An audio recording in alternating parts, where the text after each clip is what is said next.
नमस्ते दोस्तों, आप सबका एक बार फिर से स्वागत है आपके अपने YouTube चैनल सत्य सनातन में। सनातन सेतु का निर्माण हो चुका है, जिस पर हम सभी सनातनी बिजनेसमैन लोग, जिनका छोटे से लेकर के बड़े तक का कोई भी उद्योग हो, उसको रजिस्टर कर सकते हैं। कल कोई भी सनातनी भाई आपको खोजता हुआ आप तक पहुंच सकता है, यदि वो चाहता है कि मेरा व्यापार किसी सनातनी भाई से ही हो। एक पुस्तक मैं आप लोगों को बताना चाहता हूं। यह पुस्तक बहुत महत्वपूर्ण है, जो कि सनातन हाट पर आ चुकी है। 80% आर्य समाज के जो विद्वान थे, उन लोगों का क्रांति में किस प्रकार से योगदान था। एक बार मैंने ये बात कह दी थी और बहुत सारे लोगों ने मुझे गालियां देते हुए प्रूफ मांगा था। ये पुस्तक है, आप पढ़ सकते हैं और इससे सीख बहुत कुछ सकते हैं। जो हमसे घृणा करते हैं, ईर्ष्या करते हैं, नफरत करते हैं, वो भी इस पुस्तक को अवश्य पढ़ें। आज का सबसे बड़ा विषय कुरान की वो आयतें, वो हदीसें और वो ब्यौरे जो कहते हैं, जो सिखाते हैं कि किस प्रकार से छल से, कपट से, दोस्ती करके, अंदर घुस करके, शहद से, चीनी से, सीरे से भी मीठा होकर के एक काफिर के अंदर घुस करके उसकी हत्या करनी है। अभी मैं पढ़ रहा था कि किस प्रकार से असउद्दीन ओवैसी, जो कि मुसलमानों का रहनुमा है और जितने भी आतंकवादी हिंदुओं का कत्ल करने वाले लोग हैं, उन सब का वो केस लड़ता है। यही नहीं, जकात फाउंडेशन ऑफ इंडिया और all India Muslim personal law board के अलावा जितने भी संगठन बने हुए हैं, वो सारे के सारे सलाह असउद्दीन से ही लेते हैं। असउद्दीन ने मध्य प्रदेश में खड़ा होकर के कहा कि 2 नौजवानों ने जो एक दर्जी की हत्या की है, वो सही नहीं किया और पुलिस को अपना काम करना चाहिए। ये वही असउद्दीन ओवैसी है जो अब तक नुपुर शर्मा के खिलाफ जहर उगल रहा था, लेकिन इसके लिए 2 इस्लामिक आतंकवादी केवल और केवल नौजवान हो जाते हैं। ये असउद्दीन ओवैसी आज जो घड़ियाली आंसू तो कुछ नहीं है, वैसे भी उसमें वो कर क्या रहा है, उसमें वो लेपा पोती ही कर रहा है। और ये तो अच्छा हुआ कि एक डिजिटल पत्थरकार जो है, उसको मैं पत्थरकार भी नहीं कह सकता, वो पत्थरकार है, जुबैर, ये गिरफ्तार हो गया है। और इसके गिरफ्तारी के साथ ही साथ इसके भी सारे खुलासे होने शुरू हो गए हैं। अगर ये व्यक्ति बाहर होता तो इन दोनों के दोनों आतंकवादियों को अब तक पंचर वाला, टीचर का बच्चा या कुछ भी बता चुका होता। इन आतंकवादियों में से एक आतंकवादी जो है वो 10 भाई बहनों में से सबसे छोटा है। अब आप बताओ कि 10 में से एक को फांसी चढ़ गई और वहां तो बचे 9, और मान लो कि कन्हैया लाल जी जो थे वो अपने घर में अकेले कमाने वाले थे, तो आपका तो भट्टा बैठ गया, आपका तो सुपड़ा साफ हो गया। वो 9 जो हैं वो फिर भी आगे इनके परिवार के ऊपर हमला कर सकते हैं, पूरे घर को जमींदोज कर सकते हैं, दुकान को ठग सकते हैं, हड़प सकते हैं। लेकिन लेकिन लेकिन जो ये हमारी वाली कौम है, इनके अंदर क्या है, यकीन मानो ना मानो, जिस दिन उनकी भीड़ भागेगी तो हिंदू जो है ना वो कुचलने से मर जाएंगे। वो हाथ भी उठाने की आवश्यकता नहीं पड़ेगी उस भीड़ को। वो टिड्डी दल जब भागेगा, और इस टिड्डी दल का बचाव करते हुए असउद्दीन ओवैसी कह रहा है कि नौजवान थे, और इसी असउद्दीन ओवैसी ने एक बार एक स्पीच दिया था, जिस स्पीच में इसने खुद कहा था कि हमारी कुरान की आयत सूरे निसा की जो आयत संख्या 5 है, उसमें लिखा गया है और बताया गया है कि एक बार किसी ने ऐसे ही ब्लास्फेमी कर दी थी, और इनके जो कैप्टन मोमो साहब हैं उनके सामने एक सवाल आया कि इससे बदला किस प्रकार से लिया जाए।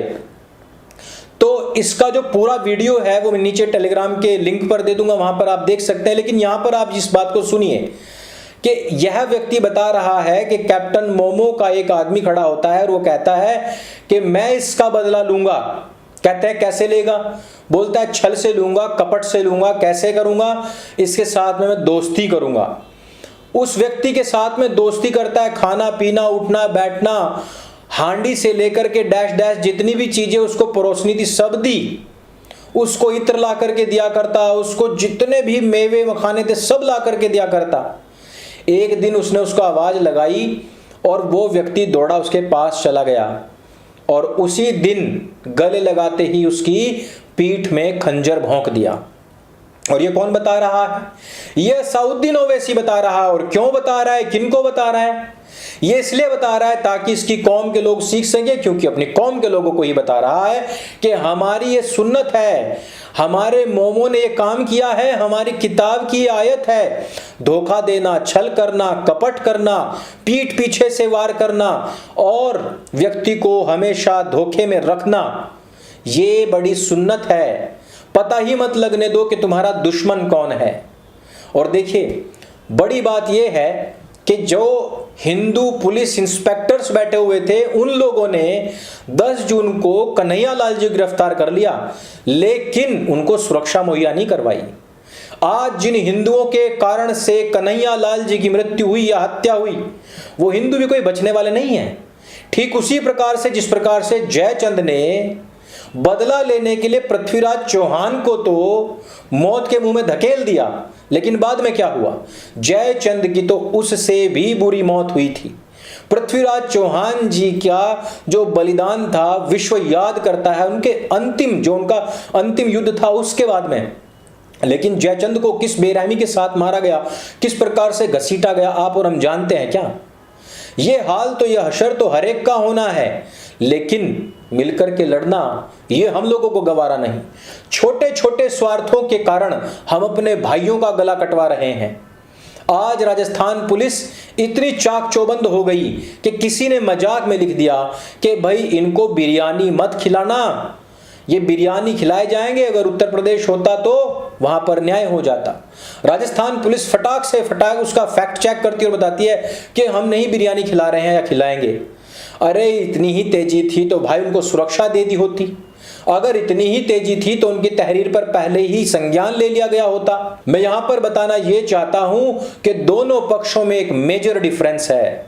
उनके नेता, मंत्री, वकील, उनकी सेलिब्रिटीज, सब लोग अपनी आयतों का, कुरानों का, सबका ब्यौरा दे रहे हैं और कह रहे हैं कि अगर तुम्हें किसी भी ईश निंदक भी क्या है, ईश का मतलब होता है ईश्वर, कि मोहम्मद निंदक, कुरान निंदक, इस्लाम निंदक, इनके जितने भी स्तंभ हैं, उनके निंदक जितने भी लोग हैं, अगर उनको मारने पर आना पड़ेगा तो छल कपट से काम लेना पड़ेगा।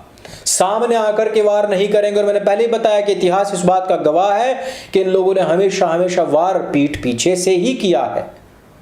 ये उनके लोग हैं।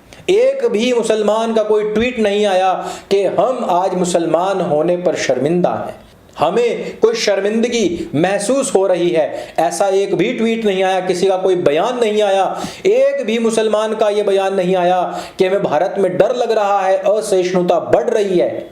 जिस प्रकार से किसी मुस्लिम के साथ में कोई अत्याचार हो जाए या किसी प्रकार का उसके साथ में क्रिया की प्रतिक्रिया हो जाए तो सारे हिंदू चीखने और चिल्लाने लग जाते हैं कि हमें हिंदू होने पर शर्मिंदगी है, भारतवर्ष में तो असहिष्णुता बढ़ती जा रही है। ये सारी चीजें जो हो रही हैं वो केवल और केवल हिंदुओं के ही पेट में दर्द क्यों होता है? मुसलमान तो कोई नहीं आया अभी तक।